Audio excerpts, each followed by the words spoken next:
మీ ఎలాంటి వ్యాపార ప్రకటనలకైనా వెంటనే మా ఛానల్ సంప్రదించండి. నమస్తే. ఈ రోజు మన స్టూడియోలో ప్రముఖ ఆధ్యాత్మికవేత్త జ్యోతిష్య పండితులు మాడుగుల శివప్రసాద్ గారు మనతో ఉన్నారు. సో గురుగారితో మాట్లాడతాం. నమస్కారం గురుగారు. ఆశీర్వచనం. గురుగారు, సెప్టెంబర్ మాసంలో విశేషంగా వృషభ రాశి వారికి ఈ మాసం ఏ విధంగా కలిసి రాబోతుంది? చంద్రగ్రహణం తాలూకు ఇంపాక్ట్ వీళ్ళ మీద ఎలా ఉంటుంది? ఎలాంటి జాగ్రత్తలు తీసుకోవాలి వీళ్ళు? శ్రీ మహాగణాధిపతయే నమః. ఐం మహాసరస్వత్యే నమః. శ్రీ లలితాంబికాదేవియే నమః. వృషభ రాశి వారికి ఈ సెప్టెంబర్ మాసము చాలా యోగవంతముగా ఉన్నది. చాలా బాగుంటుంది. భగవంతుడి యొక్క అనుగ్రహము, గ్రహస్థితులు కూడా చాలా అనుకూలవంతముగా ఉన్నాయి. ఒక వెలుగు వెలగటానికి మంచి అవకాశముగా ఉన్నటువంటి గ్రహస్థితుల యొక్క దృష్ట్యా. అలాగే వీళ్లకు కావాల్సినటువంటి పనులు వీళ్ళు ఏదైతే అనుకుంటారో అనుకున్న సమయానికి పనులన్నీ కూడా నెరవేర్చుకోవటం చేయటం లాంటివి ఉంటాయి. ఒకరు ఎవరైనా మామూలుగా ఒకరి మాట వింటూ ఉంటాము అనేటువంటిది ఎవరైనా ఉంటే అలాంటి వాళ్ళు, అంటే ఒక గురువులాగా భావించి కానీ పెద్దలను కానీ పెట్టుకొని వీళ్ళ మాట మనం వింటాము కదా రెగ్యులర్గా అని అనుకుంటూ ఉండేటువంటి వాళ్ళు ఎవరైనా సరే వాళ్లకు 1-2 సార్లు చెప్పి చేసుకుంటే కొంత మేలు జరుగుతుంది. వీళ్లకు వాళ్ళ సలహాలు సూచనలు తీసుకోవటం యథావిధిగా అనేటువంటిది. శత్రువుల నుంచి ఇబ్బంది కావచ్చు, నరఘోష, నరదిష్టి, దీని ప్రభావం ఎంతవరకు కనిపిస్తుంది? ఈ మాసము వీళ్ళకు విశేషంగా ఒకటి చెప్పుకోవాలి. ఇంకా శత్రువులు కూడా మిత్రులుగా మారతారు.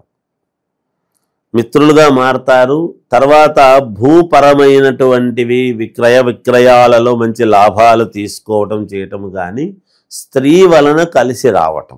వీళ్ళు ఆడవాళ్లే ఉండినా ఆడవాళ్లకు ఆడవాళ్ల ద్వారా కలిసి రావటం, లేదా మగవాళ్ళు ఉంటే ఆడవాళ్ల ద్వారా కలిసి రావటం కానీ ఇలాంటివి ఏమైనా జరిగే అవకాశాలు ఉన్నాయి వీళ్లకు అనేది స్పష్టంగా తెలుస్తూ ఉన్నది. దానికి కనుక యోగవంతముగా ఉన్నది.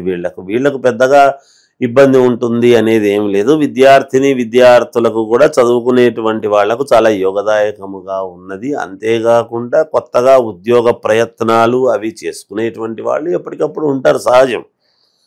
అలాంటి వాళ్ళు ఏదైనా ప్రయత్నాలు చేసుకునేటువంటి విధంగా చేసుకోవచ్చును. దూర ప్రయాణాలకు వెళ్ళాలి అనుకునేటువంటి వాళ్ళు కూడా వెళ్ళవచ్చునుగాక, ఎటువంటి ఇబ్బంది ఉండదు. వీళ్ళు అనూహ్యముగా వీళ్ళు అనుకోనిది, వీళ్ళు కావాలి అని అనుకోనిది ఏదో వీళ్ళకు వచ్చేటువంటి అవకాశం. అరే నేను అనుకోనే లేదు దీని గురించి, ఆకస్మికముగా ఒక యోగం అనేటువంటిది ఈ మాసంలో వీళ్లకు వచ్చే ఇది ఉన్నది. అదృష్టముగా భావించాలి వీళ్ళు అనేటువంటిది తెలుసు. తర్వాత ఉన్నటువంటి గ్రహస్థితుల ప్రకారముగా అయితే ఈ మాసము చాలా అనుకూలవంతముగా ఉన్నది. దైవ కార్యక్రమాలలో పాల్గొంటారు. దైవానికి సంబంధించినటువంటి విషయాల్లో పాల్గొనటం కానీ, దేవాలయాలు పుణ్యక్షేత్రాలు సందర్శించేటువంటి విధానము కానీ, శుభకార్యాలకు సంబంధించినటువంటి నిర్ణయాలు తీసుకోవటము కానీ ఇలాంటివన్నీ కూడా ముందుండి చేయటం చెందడం ఇవన్నీ జరుగుతాయి. వ్యాపారాలు చేసుకునేటువంటి వాళ్లకు అనుకూలవంతముగా ఉన్నది. వ్యాపారాలు యథావిధిగా చేసుకోవచ్చు. అన్ని రకాల యోగాలు ఉన్నాయి. బంగారు షాపులు నడుపుకునేటువంటి వాళ్లకు, దుకాణాలు ఉండేటువంటి వాళ్లకు, కిరాణా షాపు వాళ్లకు బాగుంది గాక, చిన్న చిరు వ్యాపారులు ఉంటారు కదా వాళ్లకు కూడా అనుకూలవంతముగా ఉన్నది మామూలుగా అయితే. ఇక గ్రహణము అనేటువంటిది ఉండేటువంటి దాని వలన వీళ్ళ మీద పెద్దగా ఎఫెక్ట్ పడేటువంటి అవకాశము లేదు, ఏమాత్రము ఉండదుగాక. వీళ్లకు కొంత అనుకూలముగానే ఉన్నది. గ్రహణము కూడా వీళ్ళకు కొంచెం కలిసొచ్చే విషయముగా ఉన్నది ఆ సందర్భముగా. కనుక అంతగా ఇబ్బంది ఉంటుంది అని అనిపించేటువంటిది అయితే ఏమీ లేదు. కుటుంబ పరంగా, ప్రేమ అనురాగాల పరంగా ఎలా ఉండబోతుంది?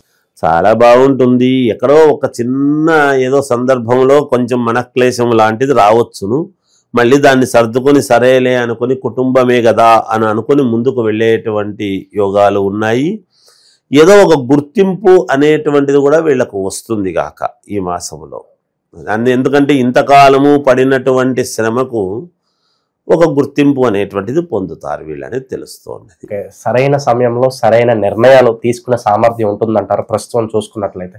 తప్పకుండా ఉంటుంది. వీళ్ళు వృషభ రాశి వాళ్లకు సరైన సమయంలో సరైన నిర్ణయం తీసుకుంటారు. అందుకే నేనేమంటున్నానంటే 1-2 చోట్ల తప్పే అవకాశం ఉంటుంది. కాబట్టి ఎవరైనా గురువు లాంటి వాళ్ళు ఉంటే వాళ్ళను 1-2 సార్లు అడిగి చేసుకొని ముందుకు వెళితే ఇంకా సత్ఫలితాలు మంచివి, అద్భుతమైనటువంటివి వీళ్ళు రాబట్టుకోవచ్చును. గ్రహణం గురించి పెద్దగా వీళ్ళకి ఏమంతా ఇబ్బంది అనేటువంటిది ఏమీ లేదు, బాగుంటుంది. కొత్త పరిచయాలు ఏమైనా ఉంటే వాళ్ళతో ఎలా మెసులుకుంటే బాగుంటుంది అంటారు? అంటే ప్రలోభాలకు గురే అవకాశాలు ఏమైనా కనిపిస్తున్నాయా గురుగారు? అలా ఏమి లేదు, కానీ కొత్త పరిచయాలు ఏదో అవుతాయి చేస్తే కొత్త పరిచయాలు అయ్యేటువంటి అవకాశం కూడా లేదు.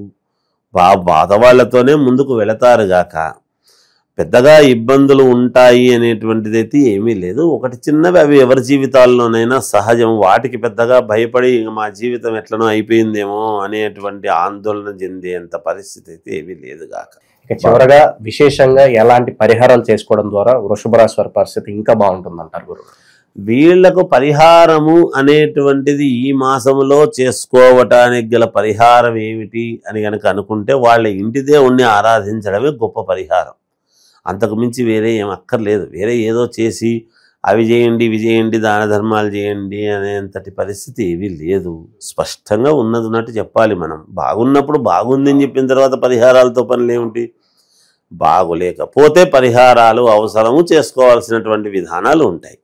ఇంకా వీళ్ళకు ఒక గుర్తింపు ఉంటుంది. ఎందుకు ఈ మాట అంటున్నానంటే సినిమా రంగంలో ఉండేటువంటి వాళ్ళు కానీ కళల మామూలుగా ఈ వీణా వాయిద్యం కానీ ఫ్లూట్ కానీ మృదంగము కానీ ఇలాంటి ఫైన్ ఆర్ట్స్ ఇవన్నీ కొంచెం కళలు ఉంటాయి కదా, సాహిత్య కళలు ఇవి, వాటిల్లో ఉండేటువంటి వాళ్లకు ఒక గుర్తింపు అనేటువంటిది లభ్యమవుతుంది అనేది తెలుస్తుంది. గురుగారు, మనం ఏ పని చేసినా కూడా విజయవంతం అవ్వాలనే మనం ఏ పనైనా మొదలు పెడతాం.